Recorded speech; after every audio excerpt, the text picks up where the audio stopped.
The panel is going to be moderated again by Matthew Bishop. Thank you, Matthew. Welcome. We also have Peter Coffin, the president of Breckinridge Capital. We have Julie Katzman from the Inter-American Development Bank, who you heard last night at the town hall. I'm pleased to welcome Decio Nascimento from Richmond Global, and Matthew Weatherley-White, who you heard yesterday from CAPROCK Group. And a special welcome to Nigel Kershaw. Welcome.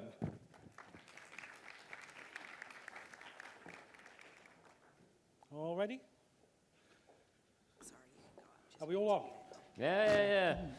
Still got a few more to come. Those who are Why mic'd aren't I being up, come on invited stage. to be on my bike? Well, we get the final ones mic'd up. I thought Nigel was our last. They're keeping Matthew and I far I'm apart. not. I'm that way, am I? Do you have a particular order you'd like, Matthew? Not really, but I think to get Michael, Michael off the stage, we all need to say "on your bike" as well, because I want to hear it. What it means. So please, Michael, on your bike, green.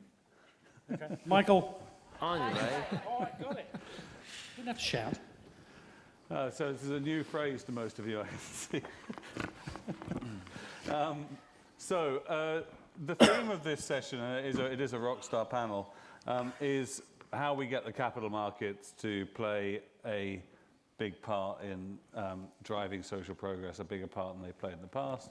The discussion we had yesterday morning about the Sustainable Development Goals, I mean, a lot of the numbers that you see thrown around are that we're going to need maybe $2.5 trillion a year extra private capital to flow into projects related to Sustainable Development Goals if we're going to achieve those goals.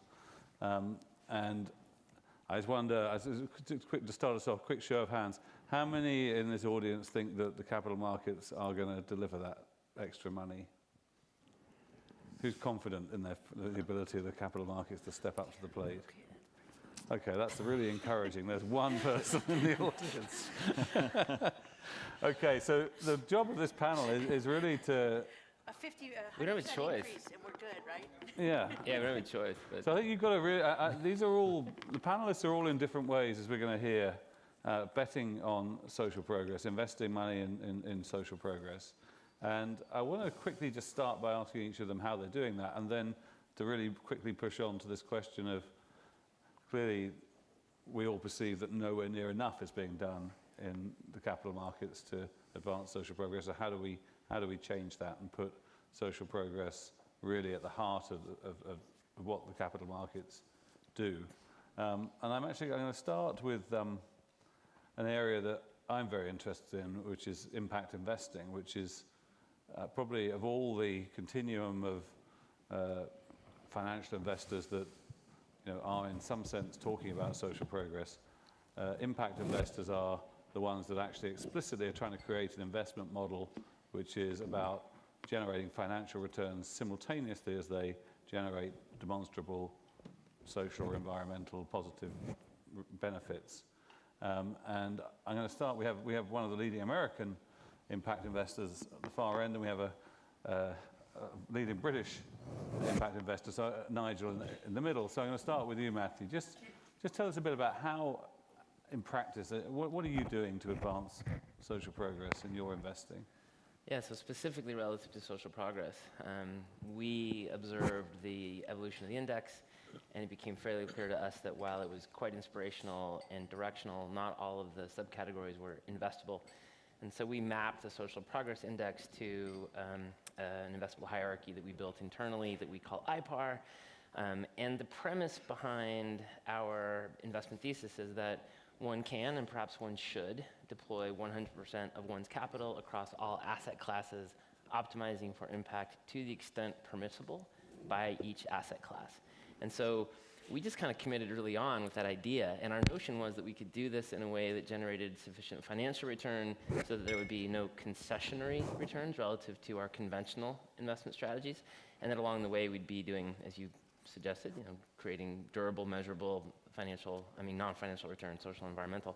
And now we've been doing this for about a decade, and although we've not done a really rigorous regression analysis in all the portfolios, anecdotally, if you aggregate all of our clients who have conventional assets and all of our clients who have impact assets, the performance is about the same. So for ourselves, we have demonstrated with sufficient confidence to continue doing this that there is no required financial concession, and we are generating measurable, durable environmental and social value. Is that sort of what you were looking for? Yeah, a bit. Well, let's elaborate a bit on that. I mean, how is your portfolio and what the sort of things you're invested in different from what your other clients that aren't interested in social progress would be investing in? Yeah, so at the sort of the most high levels, it's surprisingly similar, right? We've got our public fixed income, we've got our public equity. Those are both screened negatively or positively depending upon one's values. We don't really necessarily think of that as high impact investing, but it's a component to an impact portfolio. So you wouldn't invest in what sort of things? And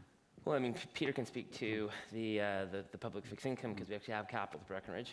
But there it's going to be access to essential services, access to potable water, healthcare, education, transportation, et cetera. That's going to be the sort of the verticals that we focus on with public fixed income.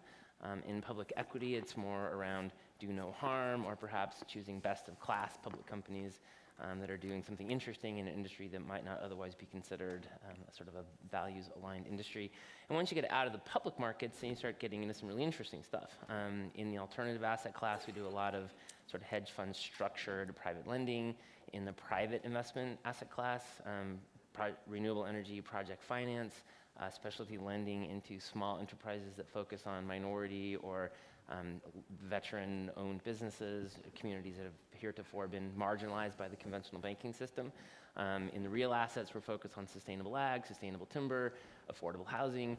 And what's been fascinating to us, particularly in the last, say, 3 years, is how many of the investments that we would call impact investments are now percolating through our entire client base, many of whom would not self-identify as impact investors, simply because they're very attractive investments on a fully risk-adjusted basis.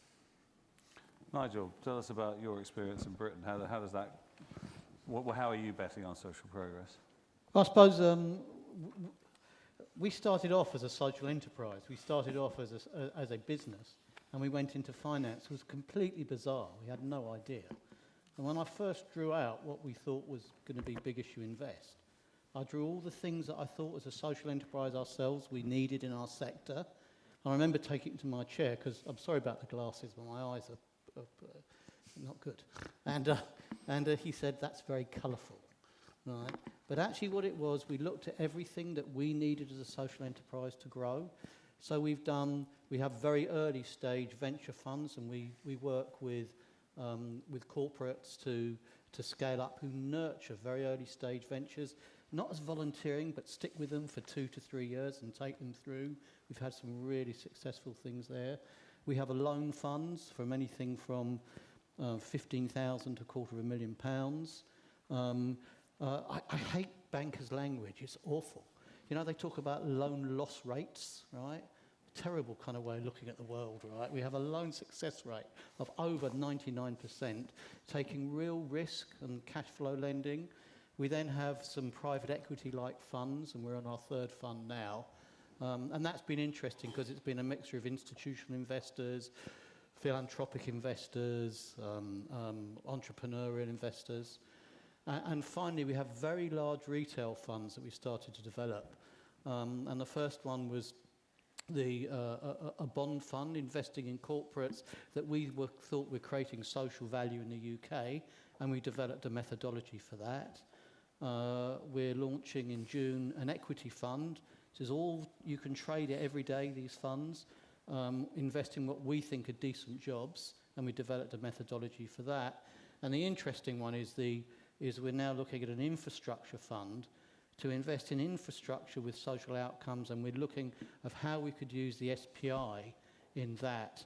And I think it's really important for us, that public retail stuff, where I bought my own pension saving product online for a fund we devised. And I think sometimes, particularly financiers, look at product.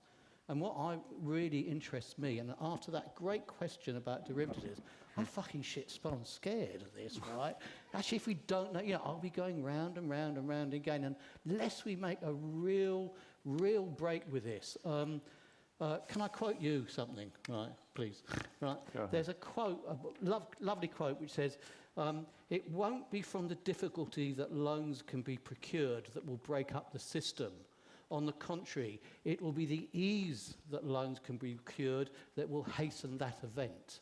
Now that could describe the crunch, but it was written in 1796 in a pamphlet called The Rise and Fall of British Finance and Agrarian Reform by the great Tom Paine. So we've now had hundreds of years of revolving and revolving and revolving, where people are just trading with each other to create profits for each other, and we suffer for that. So my real belief, and I believe about the public funds, is it's about democratisation of capital. It's about everybody that has a pension, and I'm talking about in the UK, and I know this is different globally, everybody that has a pension, everybody that saves, can make a decision about what they do and how that can benefit the country and the way they live. And I think the SPI is a really lovely way of describing that in a simple way to people, that you can put your savings. Finance isn't a bad thing, and we can take control and start to democratise the way finance works. Great. Well, there's many things in what you said that we'll come back to, and great to hear Tom Paine quoted Again. on our stage. So, Peter, mainstream financial institution, big money manager, how have you been, how's your thinking on betting on social progress evolving? So we're a fixed income shop, and all investing is, of course, looking at risk relative to return, but in the fixed income space, I'd argue that the focus is more on risk. So our job as fiduciaries, as investors, is to accurately price risks, regardless of whether they're accurately reflected in the market. And I would argue, and we've seen evidence in the past quite clearly, that the market is often rather short-sighted in terms of its pricing and recognition of risk. So for about 7 years, we've been integrating ESG. We also have a very substantial, the majority of our business is in municipal portfolios, where we're investing in states and localities across the country. And we are trying to get a broader, more holistic view, a more forward-looking view of their health and well-being. I mean, it's much the same as Michael and SPI, says that GDP per capita is not a complete and accurate assessment of the well-being of a country. We would make the same case about a lot of the metrics that are applied to assess the creditworthiness of municipalities and states. And so we, about a year ago, developed a framework ourselves where we were gathering data. We had to use different data sets, but our framework is based entirely off, or substantially off, that of the SPI. And so we're just trying to do a better job investing. So how is that changing your decisions? I mean, are you finding it's making big shifts in your portfolio? No, not a big shift, but it's a material. There is a positive correlation, but it's a weak positive correlation with overall credit quality. We do think, I mean, some of the events, municipalities, they're not like businesses, right? I mean, they are sort of, businesses can sort of move their supply chain or production overseas. Municipalities are stuck, and they are stuck with their geography, and they're confront a lot of environmental and social stresses. So I often say they're kind of on the front lines and contending with many of the challenges that lie ahead. And so what we try to do, we like to sort of tout my own city, Boston. We look at how General Electric is relocating their headquarters to Boston. And I would argue that that is a trend we see more and more, where business wants to be in communities where there is a younger, talented, educated workforce. And where does a younger, talented, educated workforce want to be? They want to be in an inclusive community. And inclusiveness, I think, is largely what the Social Progress Index is about. Decio, you're in the process of raising a new fund. Yep. And reached out to Social Progress Imperative to talk to us about how you might use the SPI in your investment. So can you tell us a bit about your thinking there and what you're doing? Yeah, of course. So mainly the idea is to bring this process of sustainable investment to the hedge fund world. Really, the idea of permeating all asset classes and different funds. And when we started looking into it, we saw that to invest in companies, be it equities or corporate credit, there was a lot of information out there. You had a lot of academic research. You have funds that are already doing that with track record. But there was not a lot of information. There was not a lot of funds doing that into the sovereign asset classes, like sovereign credit or currencies for that matter. And the same way that you can look at a company, right, and understand that if the company has an interaction with the environment, you can have fines and you can have that affecting the bottom line of the company and the asset pricing of that company. Same thing goes for a company that has big human capital, and that goes into the social part, and every company has a problem or a solution in governance that it should not be overlooked. Same thing happens to countries, right? So how you interact with the environment, how you interact with social and governance, but you also have some extra layers, for example, education and healthcare, that will also impact the pricing of assets. Some of those drivers are going to be more long-term, just like any asset class. You got to understand what is more long-term and what is more short-term. So you look at two similar countries, country A and country B, similar natural resources, similar institutions, but country A invests more in education than country B. It's understandable that country A is going to have a higher GDP per capita, is going to have a lower cost of capital in the future. But you also have impacts that are more short-term. And one example that we were talking just before the panel is if, for example, Thailand decides to issue bonds and you're seeing if you're going to be involved in that issuance, and you're looking at the mainstream metrics. So you're going to look at politics, you're going to look at monetary policy, but you're also going to dig down the numbers and look at their budget. And then you're going to see there that there's no recurrent expenses, and when you look at what that number represents, you see that a big chunk of it is how much they've been spending with floods. And then you look the same thing in the previous year, and there's a line saying no recurrent expenses, again, how much they've been spending with floods. And once you start seeing that, you understand that this is not going to stop, right? So because of climate change, they're having much more expenditures. So you got to move this to a recurrent expenditure line to price your assets properly. And SPI, for me, is the leading indicator, and the metrics within it really help understand the country as a whole and not just the financial metrics. So it's really bringing to the sovereign asset classes what's already being done in the corporate asset classes. Great. Julie, you work at a multilateral development bank that's mission has always been to foster development and social progress.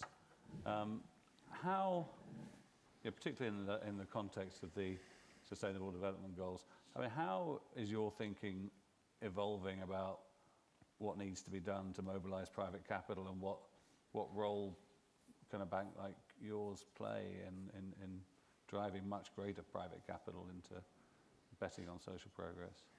Right, so at the time of the Addis Summit, when the SDGs were finally agreed on, the Multilateral Development Bank system as a whole wrote this paper called From Billions to Trillions, because fundamentally that's what had to happen. We were able to finance billions of dollars collectively, but not trillions, and that's what, as a number of people have said, that's what was required. So we started to think about, okay, well, how do we do that? And as you say, I mean, it really is our business, impact really is the business model. Some people would say we do it better, or some would say worse, but overall, that's the concept anyway. And we have a number of different areas, I'd say, that really strive to find new ways to catalyze more commercial money of various sorts into what could be called impact investing, depending on your definition. So on one hand, we have a portfolio that we created of about $500 or $600 million of debt into companies that in one way, shape, or form were trying to address various bottlenecks to intractable problems. So what do I mean? Let's take low-income housing and the inability for people of low income and of informal income to do two things: to get a mortgage and to accumulate enough money to make a down payment. And those two things meant that builders wouldn't build housing that those people would be able to afford. So we have, in 3 different countries, we have running companies who've borrowed from us to finance rent-to-own programs that are structured a little bit differently, that all will be evaluated as they go, where people rent for 3 years. A portion of the rent forms the down payment. They establish a track credit history over that 3-year period of time so that the banks who are part of this will be willing to make a mortgage. And because all of that's there, the developers are willing to develop affordable housing. So we have a portfolio of things that are like that throughout the region. And as you could tell with that example, it takes a while to figure out how they're going to work and whether they're going to work, and they're in the process of rolling out. Then I'd say, secondly, we are a very large infrastructure lender. And depending on who you're talking to, people think of infrastructure, interesting points made here, of having a lot of impact, not a lot of impact, but they are the backbone on which productivity is built. So our multilateral and most of the others really tended to make these loans saying, okay, it's a 15 or 20-year loan for the metro or the port or the airport. We made that loan and we left our money in for that period of time. But really, why is our money needed? It's needed for construction risk and for early operation. Because once you get through that period of time, it's a really stable bond. And it's perfect for a pension fund or an insurance company. So what are we now trying to do? We're trying to say, okay, how our new loans, we should be thinking about the loan differently as to maturity or how we structure it so that it's easy to bring new lenders in for the tail. And our current portfolio, are there ways for us to package those loans? And part of this is that those who should own these assets today have big capital charges against them when they're in countries in the developing world. So there's a systemic issue there. Nonetheless, they can begin to own those assets at yields that are probably higher than they should be as they begin to get comfortable with the asset class, and those yields should come down over time. Then I'd say, let's talk a little bit about exotica. So we're working really hard in the social impact bond area all over Latin America, and we just signed the first social impact bond that's been done anywhere in the developing world in Colombia. Just to check, does everyone here know what a social impact bond is and how it works? No, if you don't, if you'd like an explanation.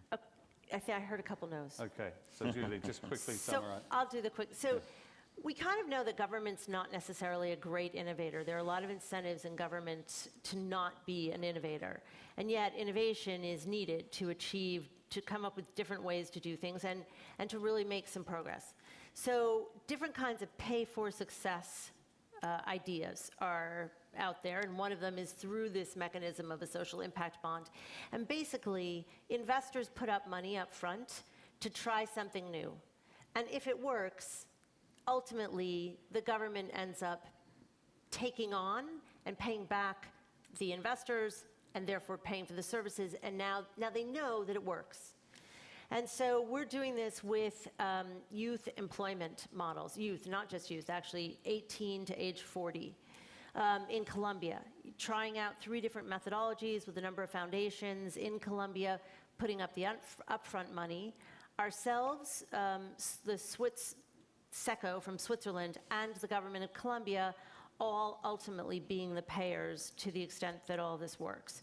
And, you know, I think that this kind of model and catalyzing today, small dollars, but once we figure this out and we are working in Brazil and we're working in Mexico and we're working in Chile, we really can move new kinds of money through that channel.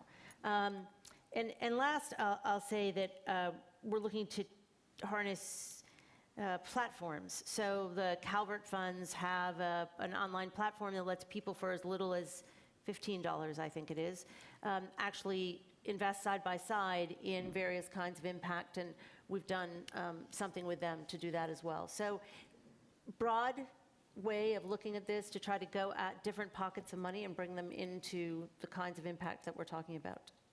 Great. It's very helpful. So I think you've got a flavour of where each of our panelists is coming from.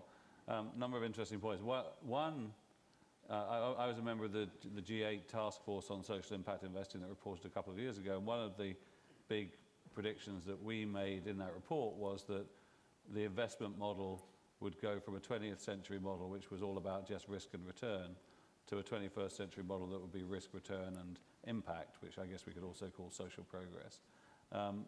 And I think each of you is kind of indicating why that might be happening. And I guess the question is, how quickly can that happen for the majority of investors? And Nigel is going to be speaking at a conference that I'm putting on with The Economist in London on June the 15th called Mainstreaming Impact Investing. And I wanted to ask you, first of all, Nigel, I mean, how do we mainstream what is, you know, each of you is talking about is still a relative sideshow in the capital markets as a whole? Well, because I suppose I turn it on its head, right? I don't want to mainstream it, what we're doing. Social entrepreneurs like me and other people in the room are here because the mainstream screwed it up, right? We wouldn't be here if the mainstream had got it right. Actually, I think we have to have the confidence to say we're going to bring the mainstream to us, because actually we're the future, not the mainstream. The mainstream, of course we want the mainstream to come with us. Of course we need that investment. But I think it's having the confidence and being able to demonstrate what we do, being able to demonstrate there's financial and social returns, using things like the SPI to show that. And that's how I think we bring people and we bring the future in. And so I think, what for you is the wrong definition of mainstreaming? Sorry about that. That's obviously my staff telling me to shut up. Yeah. I've got it all wrong, and I'm better put that off, better I really? I don't know. Yeah, that is. Okay. Sorry, and you were saying before we were so rudely interrupted. I think the question was, you know, I mean, you don't like this mainstreaming phrase, but when you say don't mainstream, you mean, what is it you're objecting to, really, apart from the fact the mainstream has historically been wrong? I think the mainstream in terms, and you know, it's really interesting what everybody here else is doing, but if we listened to the mainstream, we wouldn't be doing it. We wouldn't be testing things like, you know, financing working capital for payments by results or success. We wouldn't be doing all sorts of things we're doing, because actually every one of our products we've taken a product and we've done that with it. We've twisted it in actually to create social value with it. But if we'd been in the mainstream, we won't do it. And I think there's a real danger, is that the mainstream looks at this and says, there's more money can be brought in here. And actually, all we do is social wash money. And I think that really is a problem in our sector, that we really have to look where our money comes from. Because I think if we don't do that, and so I think it's about bringing, if you like, that mainstream money into us, because we can demonstrate that we can deliver both. Matthew, what do you think about that? Well, I was just thinking, Nigel, I agree with you that the risk is omnipresent, that standards will be diluted, and that the marketing machine that exists on Wall Street will crank into high gear, and we'll end up with a whole bunch of rebranded SRI products listed as world-changing impact investments. And I think that's a legitimate concern, and I'm going to be a little bit provocative here and say that I think that's pretty much what we just saw with BlackRock, with the rebranding of their SRI fund into their impact fund. Let's just call the spade, and don't be critical about it, but be honest about it, intellectually honest. And yet, I think it's important that those of us who, I think of you as a real leader in this, those of us who have dedicated our careers to the construction of this discipline don't get tribal. Because we saw that happen already once before, 10, 15 years ago with the SRI movement. And I think to the extent that we can try to keep tribalism out of the conversation and not say, oh, you guys fucked it up, we don't want you involved. Instead say, you know what, you've got all the money, sort of what you're saying, pull them towards us. The phrase I like to use is embrace and inspire, because we need to embrace their checkbooks, and we need to inspire mainstream finance to do it better than they have. And I think And that their staff. the staff and the whole, systems change is tough. But I think that to the extent that we can deliver market performance with durable, measurable, blah, blah, blah, blah, blah, I think we're going to inspire people to do it better. And then products like you're talking about, where you're delivering that to the retail investor, that's what's going to cause that sort of bottoms-up move, the pull function in the capital markets to create the appetite that Wall Street's so good at meeting. Julie. So before this panel, I read a little bit about CAPROCK, and I kept, no, and it goes to this, because I kept reading within the impact investing things, the word liquidity, right? There were 3 things, I don't remember what the other 2 were, persistence, stability, liquidity, something Because like our that. stuff is so memorable. No, that's terrible. I didn't mean it that way at all. But that, to me, sort of goes to some of this, which is, what are the bottlenecks for creating a bigger movement toward impact investing while maintaining what we're talking about? And most of the investments, if they're going to have impact, they're longer term, right? They have to be, so-called patient capital. And so liquidity is a big bottleneck. Yep. So Just spell that out for people who don't get the jargon. Right, so whether anyone's clients come to them and say, invest my money, and they may have a piece of that money that they say, yeah, I don't need that for 10 years, or I don't need that for 15 years. But a lot of people's money, they want to know that in the event they need it, they can get liquidity. So there's a bid out there in the marketplace for every bond and every publicly traded stock. But when you start buying things that are not publicly traded, and even more so when there's a narrow niche of people who are interested in them, when you want your money back out, it's not so easy. And the nature of the business is that it can't repay quickly, right? It's going to take a while. So there's not a lot of liquidity in the instrument. And that's complicated for people who manage money. So I was interested in how you marry the concept of the kind of impact portfolio that you create for somebody, in private asset classes in particular, and the need to give them liquidity. Or are there families that are saying, okay, there's this piece of our portfolio, we're willing to lock that up for 10 years, sort of?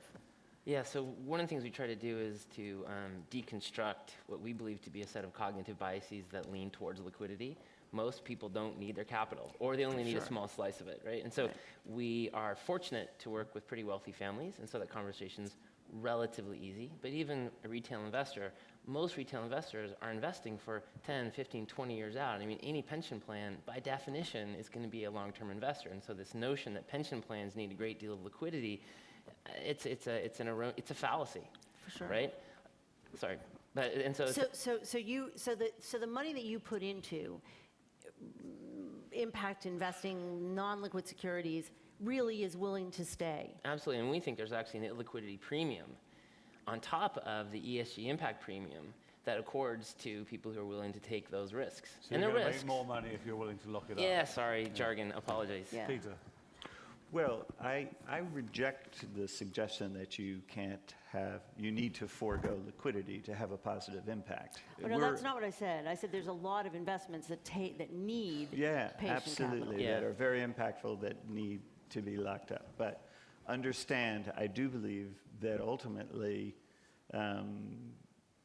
probably the most impactful thing that comes out of a more sustainable, responsible approach to investing is to get the markets to sort of shift their horizon beyond sort of quarter-to-quarter results and look a little bit longer term. So in other words, I think the markets do a particularly bad job of assessing risk and opportunities for value creation.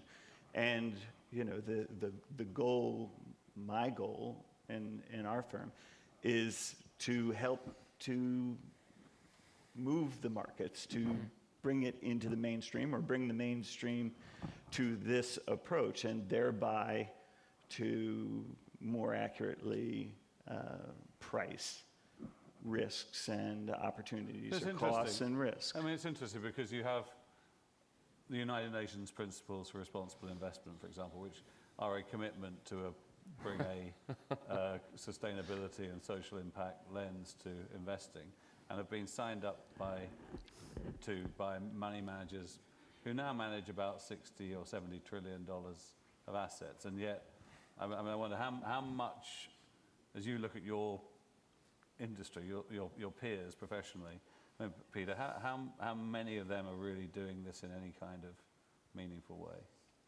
Well, and how do you change that? Yeah, you change that by proving the investment case, which is what we're all endeavoring to do, and you change that by stealing assets from those who have not embraced the approach. And This is stealing in a metaphorical sense. yeah. Competing. So in other words, Competing in that business. Snagging might be a better word.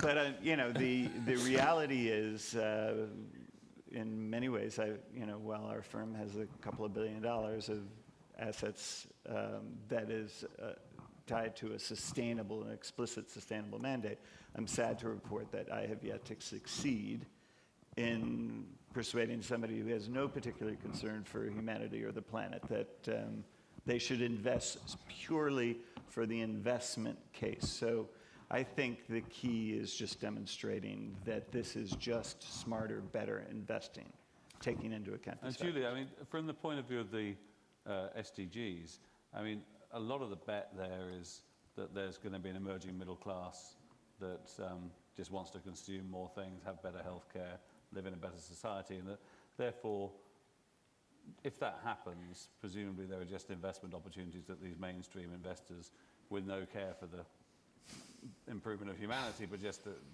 driven by the money. How much of that process will, how much will that get us to the $2.5 trillion a year? Yeah, so or should it get us there? No, it will, right? Because if you look at today, if you're a frontier country, you're a fragile country, there's pretty much almost no private capital that's going to go and build your road. Let's just use that example. Whereas if you're Colombia and you do a road program, there's a lot of private capital that's coming in, and it doesn't need a guarantee, and it's taking the risk, right?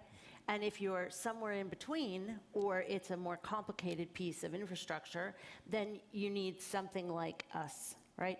So for sure, as you move up that continuum toward being a middle-income country, and whatever was said just beforehand about, as the country gets more sustainable and predictable, and the rule of law is more established, lots of that capital flows in without a whole lot of help. But having said that, I think the UN principles versus what we're talking about. I sort of put these things into the do no harm money versus the do some good money. And I think there is quite a difference between the two. And so we've got something that begins with a T, however many trillions it is, in the do no harm bucket. And we've got something that begins with a B in the do some good bucket. And, how we move more of this, and this goes to the issue that you guys were both talking about, right? People who are in the do no harm bucket, a lot of them think they're in the do some good bucket because of a lack of clarity, because of a lack of metrics, because of, a lot of those things. And I agree that there is a risk that, people just stay in the do no harm bucket, or they think they're in this bucket and they don't think they have anything to do, right? And somehow that's part of the job that we have to make sure we do. Now, Decio, as you've been out fundraising, I mean, what's the market like out there? Are you finding a lot of skepticism? Or are you finding enthusiasm? I mean, do people like this idea of embedding social progress metrics in your investment strategy? Yeah, I think that goes back to your previous question of how to bring this to mainstream. And I think the main answer is returns, right? Because you have a social function of savings, right? For most people, savings serves the social function of transferring wealth from your productive years to your non-productive years. So once you present the case that investing using ESG metrics, be it at the corporate level or the sovereign level, actually is going to enhance those returns, right? And actually is going to provide you better risk management from your positions. Then I found very few people that did not get excited about it. Normally, the beginning of the meeting, people don't really understand this idea, right? Because on any indicator, be it the SPI or be it ESG indicators, you have many different uses for those indicators. You can be using this for philanthropy, you can be using this as a government, but there is a subset of those indicators that are very, very helpful for asset pricing. And that's what I think is how you bring the big chunk of money. You're saying, right, 400 billion from Philanthropic Capitalism book that shows that's philanthropy, but then you compare this with 80 trillion from global GDP, and then you compare this to 180 trillion from financial assets, not including derivatives and currencies. So how to really bring this to have more impact is to show that there is the business case for sustainable investing. I think it needs institutional leadership as well, and I think that's in the UK singularly lacking. What do you mean by institutional leadership? Well, we spend a lot of time raising money for the funds and the rest of it, and you go to, I sit on this government commission on it, and all the big asset managers and the banks sit on this, and me, right? And they're all talking about, wow, it's a great thing to do. And then, so you go to a bank and they say, yes, it's a wonderful thing, this. So what we'll do, we'll get our wealth clients to do it, right? They don't do it themselves. They're always passing it on, and it's really interesting that that's happening. So, for example, I said to the CEO of a bank, and said, look, how many times we've gone to a bank when we've been doing business, because I come from that world, and you say, we want you to put some skin in the game. Well, you put some skin in the game and don't try and pass it off to the wealth clients, to the foundations and the rest of it. And I think there's a lack of institutional leadership. And actually, if we could get that institutional leadership to move, and if government could look at that, actually we would grow a lot quicker, because we spend a lot of time, as you know, running around trying to raise money, when actually if those institutionals put that much of their balance sheet in, but that much, we could do an awful lot to change this world with that. So Nigel, I think that's a very good point. I also was struck by your earlier comment about the retail funds that you're producing. And a question, I guess, to you and all the panel. I mean, we're talking a lot here about how do we build a movement for social progress. And I wonder, is the public ready to, and should we ask the public to invest their savings in the kind of impact investments that we're talking about? And are these vehicles like funds that you're talking about, is the public starting to want to buy those things? Well, for us, we were so careful. And when we went into this, from what was just direct investment into social businesses into this, we knew that if we made a mistake, it could really damage what we were doing. So we really had to be very careful about it. I think the most important thing in the UK for us in investing was when Scottish Widows, which is a big pension, put the UK Social Bond Fund on its pension pick, so that millions of people could actually decide, I'm going to put that, and it was a mark of approval by a pension fund like Scottish Widows to put it in. So I think the real tragedy is that we launched this 3 years ago, and we're still the only daily tradable social fund in the UK. In June will be the second, when we launch our second fund. And how much money has it attracted? Over 3 years, £100 million. Which means, and now it's seasoned. I learned all these words now, but after 3 years, it gets seasoned, and because it's actually doing pretty well, then now they're expecting it to be £500 million and all the rest of it. So I thought we'd just launch it and tomorrow we'd do it, So Matthew, I think that underlying a lot of what everybody has said here is this concept that you can have it all, right? So that your portfolio Sometimes. Sometimes, right. Sometimes. Done well in certain ways, But there isn't a comprehensive set of data that lets you say with confidence to lots of different people that that's true, right? So what CAPROCK has, I think, is actually pretty unique because you're running all these portfolios. Yeah. What you guys have, the data that you've talked about, I mean, The research from Wharton, the the recent research Cambridge coming out of Associates, Cambridge. right? So it's all beginning to come out Yeah. now, and I do think that somehow that has to be accumulated and written about and talked about at a meta-analysis level to be able to really make this case, to be able to say to retail investors and to, with confidence to institutional investors, that this is the kind of investment approach that can scale. But Julie, when you say data, you're speaking about market returns, right? Yep. And Okay, the so there is- there market is a returns and impact. Right, market returns and impact. But I would make the case that sort of fundamental to why we're all here and what I believe in terms of the merits of sustainable investing is that the market has not adequately or accurately priced a lot of the risks and costs that business can kind of get away with. For sure. Right? And push off into future generations.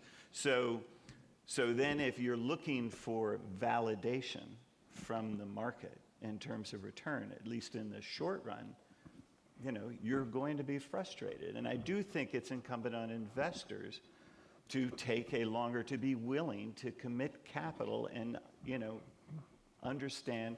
I mean, there was a comment yesterday about neoclassical economics, market fundamentalism, modern portfolio theory. I think we don't do a good job of evaluating investment performance.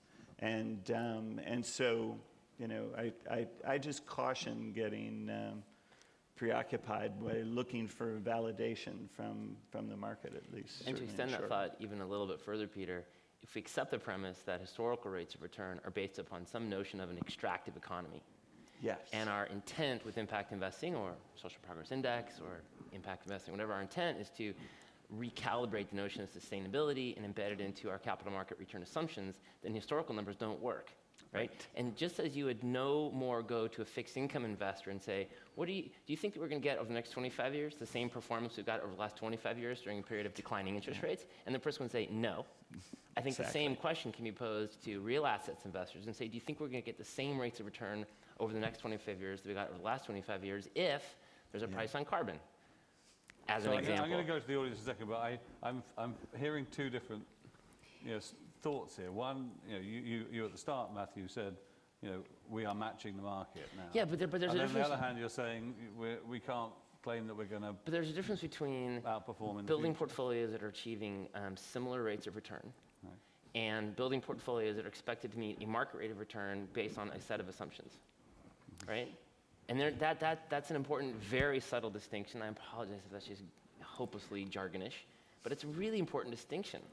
But the former, which is the basis of my comment, is actually, if you want to move trillions of dollars in the near term, that's what you have to demonstrate. You have to say you're not going to be performing worse than your peers who are ignoring. Because if you're have to sitting on a be pension in plan, that. it's an asset liability matching exercise. That's all it is as a pension administrator. And if you can't meet your long-term asset liability matching objectives, then you lose your job. And that's why you're looking at, and you should, that's why you're looking at returns, because you are liable effectively as a fiduciary to your beneficiaries. I'm sorry, you want to go to questions? But I would actually, I would say it's not just pensions. Most investing is not just merely about wealth creation. There is some liability hedging. But, speaking on behalf of fixed income, that's a role that's sort of been overlooked, and modern portfolio theory just sort of sets aside. It says, Well, it's how we but do all it. of you would say now that you feel confident that this field is now, you understand this world of impact well enough to be confident that you can. Yes. You can the phrase that match we use is we have these moved from non-socially motivated. hope to proof, and now we're moving from proof to scale. Yeah. And Nigel is going to disagree. Well, I think,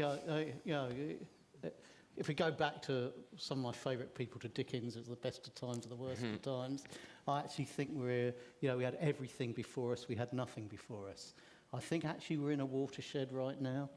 And I think we're seeing a watershed because of all those other things. It's interesting this morning about what is the effect. You know, we're just talking about a middle class and so on. A middle class that's going to be decimated by AI and professional classes and what is happening. So I'm confident that's what I'm going to go out and do.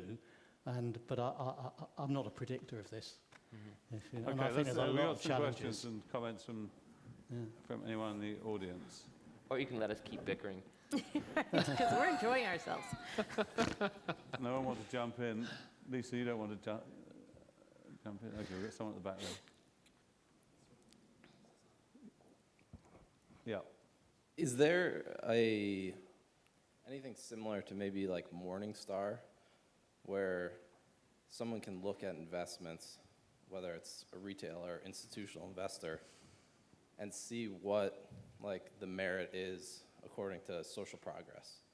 Is there anything that could kind of bring more transparency to the investment world? Does that exist today, or just curious?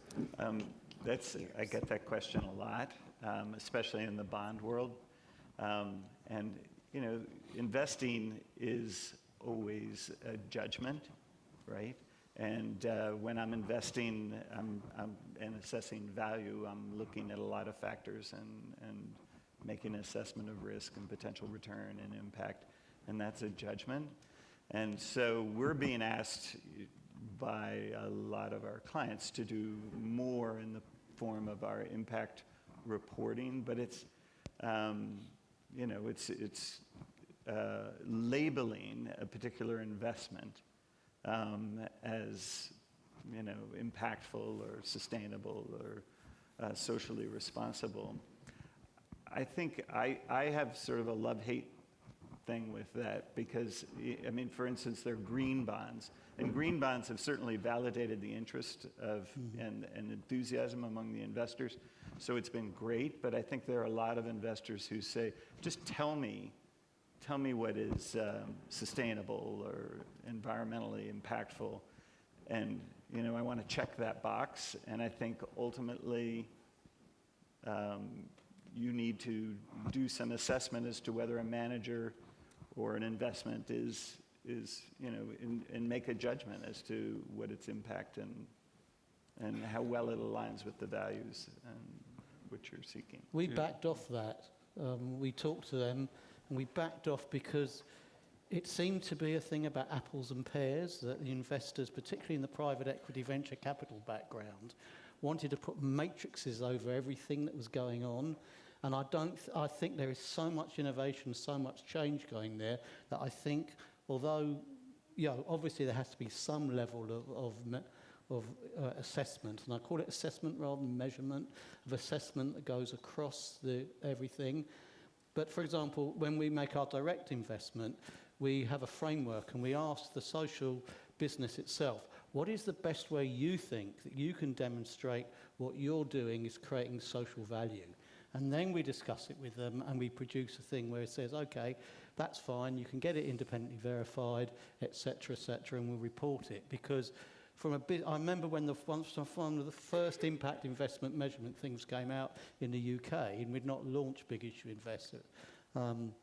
And I looked at it and said, I'm not doing this. We're the most well-known, one of the largest social enterprises in the UK. And I thought, we've got better things to do than fill out all these forms and spend all this time. My staff would have killed me, I think, if I just said, we've got to spend all this time doing it. Yeah. So we really got to think about those businesses on the ground and not overburden it with matrices to make it, which are impossible. Julie, briefly. Sorry. So there is something called GEARS, and it looks at funds and it ranks them, rates That's them. GIIRS. isn't Yeah, it? yeah. So there's an attempt to do so, and I'd say what Nigel's saying is that it's, you know, good and bad, any one of these things. They're require you to try to report in so you can standardize things, and investors find that very helpful. And companies in which you invest or funds in which you invest may not love it so much. But there is this issue around, if I'm really going to know whether something has impact or not, how do I know that? And there's a new private equity fund that's a $2 billion fund sponsored by one of the very big private equity investors, and this is one of the things that they are focusing on as well, because they too are saying, hey, how do people really know what has impact and what doesn't? So I think the story has yet to be written completely. So Lisa Nutter. So my question requires a little bit of background. So I've just spent about 12 years working in my community to help change a system of high schools. And so we're talking about, a lot of the problems that a number of us are trying to solve in this room are big, hairy, complex issues that have existed, problems that have existed for years, right? Probably before Jesus. So what occurred to me pretty early in the process is that we're all working with the wrong type of capital to solve these problems. It's not patient, it's not flexible, and I'm not even sure the people who are funding it really want social transformation, but that's the judgment that I shouldn't make, but I'm making it. So the point you made, Julie, about developing investment approaches that can scale is really important to the kind of work that a lot of people do in this room. Because the work that we're doing requires, if we're serious about scaling that work, it requires these kinds of vehicles to be part of the equation. And everybody is trying to figure this out, while you all are trying to figure out what's the right way to deploy your capital. So I would love to hear more about, even if you don't have great ideas, just some brainstorm about some things that you think make sense or things that you've experimented with. Great. Before we answer, I'm going to take one more question because we're running out of time. So at the back there. Sure. Jens Molbach with Win-Win. First of all, super interesting panel. Thank you. The comment and question is, it strikes me there's so much capital that wants to do this, but it's not finding a home. And my observation is there just aren't enough deals. And there's plenty of money in the world, but I'm curious, are you finding enough companies and organizations that are actually investable? And how can we think about bridging this gap between the money that wants to do this return in social good and actually having enough deals that are out there, which obviously the work that we're doing. But are you finding that out there, that we just don't have enough companies and organizations that know how to do this to attract the money that all of you have? So two great questions, and please feel free to respond to one or both. Matthew, you start, and we'll come down the line. I think lack of deal flow or lack of absorptive capacity is a myth. I think that the goalposts are constantly moving. I have heard impact investors say, well, if only there were a product, I'd stroke a check. And then the next year it was, well, if only there was a product that had a track record, I'd stroke a check. And then it was, if only there was a product that had a track record and they were reporting their impact and they were on Fund 3 and they had top decile returns. I mean, yeah, at some point we are still in a relatively nascent discipline, and we're going to have to take unconventional risk, and there's going to be transactional and frictional costs associated with building out the discipline. And so I think that we at CAPROCK Group sort of work around that by doing, a lot of other stuff, which I don't want to get into detail, but I think that it's a little bit of a myth, Jens. And I actually like the thing you said in your presentation yesterday about the best assets from the three sectors coming together to form this sort of collaborative approach. And that we're really good at one thing. We're really good at allocating capital and being innovative around that. But that's only one part of the solution. And to Lisa, is that your name? Yeah, so to Lisa's question, it's the same thing. We can't solve all of it, but we can certainly figure out how to bring the capital to bear. Julie? So I agree 1,000% with Matthew, and I think that you have the same conversation with the really big financial institutions about infrastructure projects, and they all say, oh, if there were projects, we would invest. And it really is bullshit. I mean, bullshit. There are projects, There are. and so I mean, in trade finance alone, the funding gap is $800 billion. Absolutely right. And trade finance is a totally conventional financial instrument that happens to have, if you do it right, really high social impact. And yet, you try to get somebody to write a $5 million check, and then just won't do it because it's got impact on it or whatever. Right. I mean, there is a $3.6 trillion municipal bond market domestically in the U.S. that is, and most of those projects are funding better water, better sewer, education, healthcare, better infrastructure, and then you can wrap all that by looking at communities and evaluating them according to the Social Progress Index and see who's working harder to meet future challenges and opportunities. So I'll just try a little something vis-a-vis Lisa. So Bridges Ventures, I think it's Bridges Ventures, the impact investment management company in the UK, recently launched something called Evergreen Holdings. And that to me is an important thing because it's evergreen, it's permanent capital. It's meant to actually be there as permanent capital. And that's a huge need for so much of impact investing type companies, and there wasn't anything there. I'm actually, in addition to the IDB, I'm on the board of the MacArthur Foundation, and we also have looked at this really long-term capital. How do you find the right fit there, and have come up with some things that we're working on. Take affordable housing, right? So we created an affordable housing REIT, a real estate investment trust. But what usually happens with the REIT is the assets go up in value and the REIT sells the assets. Well, now they're not affordable because they have a new higher basis and somebody has to make money on them. So necessarily when you start talking about affordable housing, you have to rethink that structure as to what it means. So I think that, as you said, each one of these different ideas that people are trying to deal with need a thoughtful process around what kind of capital for that. And we're getting to them, you know, yeah. Decio. Yeah, I mean, in terms of funding, there's a few numbers that, for me, they're very interesting. So by the end of this decade, 2020, you're going to have $21 trillion being transferred to millennials. That same generation says that 84% of that generation, responding to a survey from Deloitte, says that they will only invest in line with their values, sustainability values. But then at the same time, 2/3 of financial advisors do not believe in ESG, right? So you have to bridge this gap.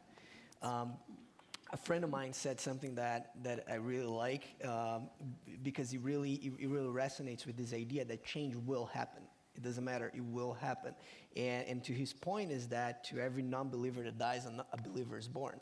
As the new generation will change this, right? So it's a matter of when this is going to happen. Nigel?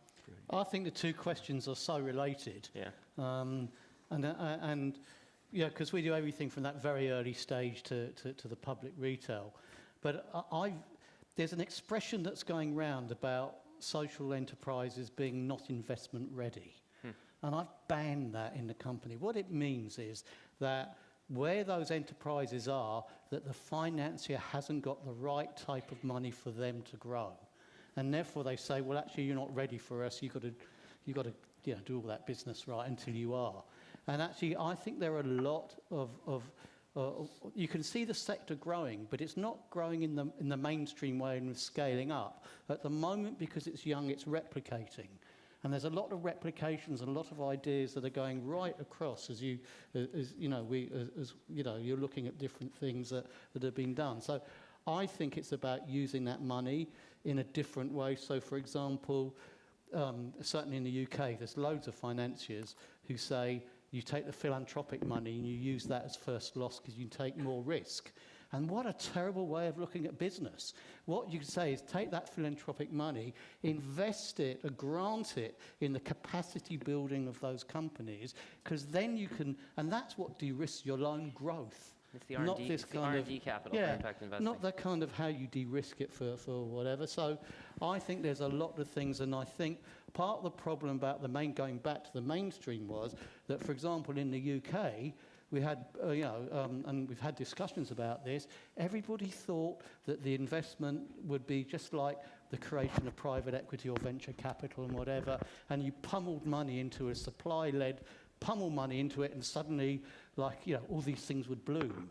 And it's not like that. It's still young, it's still growing, and the last thing we need is to put restraints on it. You've got to actually give us the time to, and you're on the ground doing this. And so the feedback is what is it that helps you that we're not doing? Because it's the people on the ground that are creating. We create as finance people zero social impact, zero. Maybe we employ a few people that wouldn't be employed and all that, but zero. It's those businesses and those social enterprises on the ground that are really making the change, and we're just a tool to aggregate and catalyst and help. Great. Peter, last word to you. Sorry, I was Well, we do direct capital to responsible companies, hopefully, and impactful municipal projects. I would just say, I think Julie's right, that there is a lot of money in sort of this do no harm category. And woefully, less in an impactful area. But it's a journey, and we're on a journey, and I do think a lot of that capital is growing and investing in leaders and sectors and industries with better policies and practices, with managements that are more forward-looking, or in communities that have better well-being for their constituents. Great. Well, I'm mindful that we've eaten into lunch and the unconference, so we probably should end now. But I think it's been a very interesting conversation, and one that has left me more hopeful than some of the conversations about populism and things that we've had. And so let's hope that for once the finance sector is a source of hope rather than despair. Thank you very much to the panel. Thank you, Nathan.